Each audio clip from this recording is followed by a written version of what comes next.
नमस्कार, आपके साथ मैं हूं विद्यानाथ झा। अब आपको दिखाएंगे न्यूज 50 बिना ब्रेक के। सीएम सोनोवाल ने की हमले की निंदा, कहा हमलावरों को सिखाया जाएगा सबक।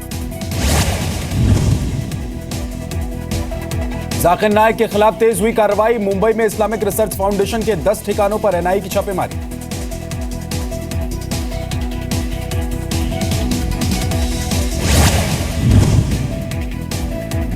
एनआईए ने जाकिर नाइक समेत कई लोगों पर दर्ज किया था केस। जाकिर नाइक की संस्था पर है 5 लाख का बैन।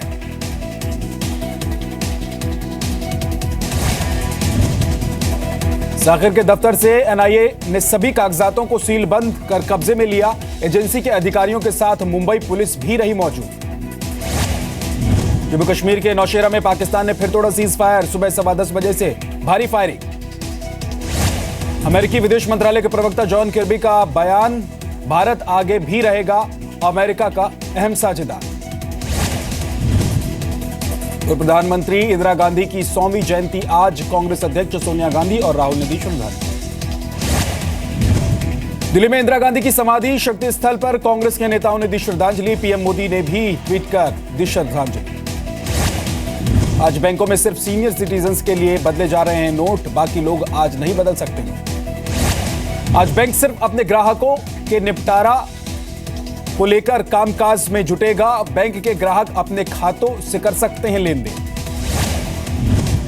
दिल्ली में एटीएम के बाहर छोटी हो रही है लोगों की कतार। ईस्ट दिल्ली के लक्ष्मी नगर में आसानी से पैसा निकालते देखे गए लोग। नोटबंदी के नए नियमों के बाद बैंकों के बाहर कम हुई भीड़, धीरे धीरे सामान्य हो रहे हैं हालात। 500 और 1000 के पुराने नोट बदलने पर लग सकती है रोक, सूत्रों का दावा। अकाउंट का दुरुपयोग करने वालों पर नजर। सरकार को नोट एक्सचेंज करने के दौरान बड़े पैमाने पर गड़बड़ी की आशंका, सिर्फ खाते के जरिए ही नोट बदलने पर फैसला जारी। दूसरों का काला धन अपने अकाउंट में जमा करने वालों पर वित्त मंत्रालय की नजर, अकाउंट के दुरुपयोग का चलेगा केस। प्रधानमंत्री मोदी का बीजेपी के सभी सांसदों को निर्देश, अपने अपने इलाकों में जनता को बताएं नोट बैन के फायदे। नागपुर के बैंक की शाखाओं में नोट बदलवा रहे हैं वरिष्ठ नागरिक, कहा 10 दिन में मुश्किल काफी हुई कम।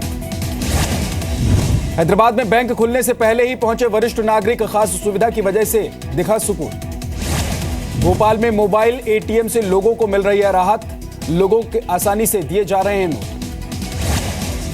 अयोध्या में शादी वाले घर में आई खुशी, 2.5 लाख निकालने की इजाजत के बाद पीएम को कहा शुक्रिया।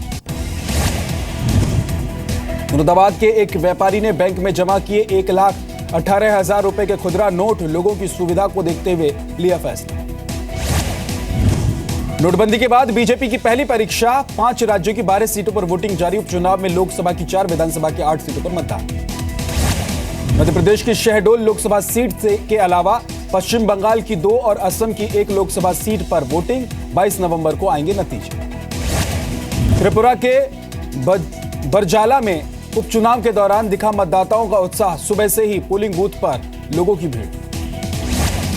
पश्चिम बंगाल के मिदनापुर में भी विधानसभा के लिए उपचुनाव जारी, पोलिंग बूथ पर लंबी कतार। तमिलनाडु के मदुरई सीट पर भी विधानसभा के उपचुनाव, वोटिंग के लिए लगी कतार। नेपानगर विधानसभा सीट पर 25% से ज्यादा वोटिंग, धीरे धीरे बूथ पर बढ़ रही है भीड़। बीजेपी प्रत्याशी ने डाला वोट। यूपी के गाजीपुर में स्टेट बैंक की शाखा से लाखों रुपए के सिक्कों की चोरी, क्राइम ब्रांच और फॉरेंसिक टीम ने शुरू की जांच। आगरा में सड़क पर चलते हुए ट्रक में लगी आग, देखते ही देखते पूरा ट्रक जला। रुई से लदा हुआ था ट्रक, ड्राइवर बचकर निकल गया। अपोलो अस्पताल के चेयरमैन पीसी रेड्डी का बयान, पूरी तरह ठीक हैं जयललिता, इन्फेक्शन से बचाने के लिए आईसीयू में जयललिता। यूपी के प्रमुख सूचना सचिव नवनीत सहगल की हालत में सुधार, मुख्यमंत्री अखिलेश यादव ने की मुलाकात। लखनऊ में केजीएमयू के ट्रॉमा सेंटर में भर्ती हैं सहगल। लखनऊ आगरा एक्सप्रेसवे पर सड़क हादसे में बुरी तरह से जख्मी हो गए थे नवनीत सहगल। डीडीए की हाउसिंग स्कीम 2016 का जल्द हो सकता है ऐलान। एलजी नजीब जंग ने नई हाउसिंग स्कीम के तहत 13,000 फ्लैट लाने को मंजूरी दी। 13,000 फ्लैट में 2014 के स्कीम के सरेंडर किए हुए 11,500 फ्लैट भी शामिल होंगे। 2014 की ही कीमत पर मिलेंगे ये फ्लैट। जेएनयू के लापता छात्र नजीब अहमद की जामिया में पहुंचने वाली सीसीटीवी फुटेज हुई डिलीट। एफएसएल के जरिए डिलीट फुटेज निकालने की कोशिश में दिल्ली पुलिस। दिल्ली के झंडेवालान में एमसीडी की वर्कशॉप की दीवार गिरने की होगी जांच। लापरवाही में 3 अफसर सस्पेंड। हादसे में एक बच्चे की हुई थी मौत। नवी मुंबई के शिवसेना के 2 पार्षदों की सदस्यता रद्द। अवैध निर्माण के आरोप में रद्द की गई सदस्यता। 2 दिसंबर को निकाली जाएगी मुंबई के मिल मजदूरों के लिए महाडा के 2417 फ्लैटों की लॉटरी। एमएमआरडीए ने पनवेल में बनाए हैं ये फ्लैट। विधानसभा चुनाव के लिए पहली कैंडिडेट लिस्ट आने के बाद अकाली दल में बगावत। मौजूदा विधायक सरवन सिंह फिल्लौर ने थामा कांग्रेस का हाथ।